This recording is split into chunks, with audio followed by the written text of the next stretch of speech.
Käisime uurimas, kuidas suhtuvad Tallinna inimesed Tallinna ühistransporti. Mis teid kõige enam häirib Tallinna ühistranspordi juures? Et see on ülerahvastatud alati. Mind häirib see, et bussid, mis nagu ühes kohas liiguvad, siis liiguvad kõik nagu korraga, et umbes 1 minuti jooksul tuleb 3 bussi ja siis 10 minutit ei tule ühtegi. Ehk siis plaanid. See ei sõida minu kodu juurest TTÜ juurde välja.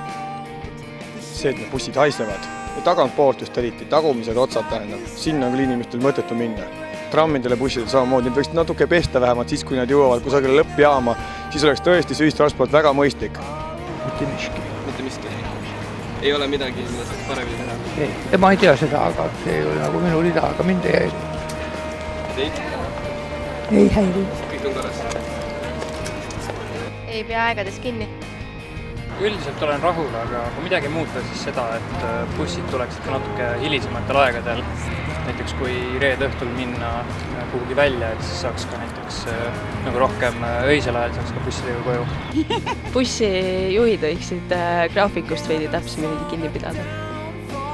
Rohkem ei ole midagi. Suvel võiks kindlasti rohkem õhku olla. Mis ka? Igal poole ei sõida, kuhu vaja. Et ma elan ise üsna Tallinna ääres, et seal ei ole kõige parem liiklus. Võiksid uued trammi tulla, võiksid kõik uueneda, võiksid pikemad bussid suvel olla, et rahvas mahuks ära. Ja võiksid näiteks nagu suvel käia nagu, siis kui reeded ja laupäevad, siis kui inimesed käivad välja, siis võiksid ööbussid käima. Tule 12. mail kell 3:04 on Graali visioonikonverentsile ja aita muuta ühistransport Tallinnas mugavamaks.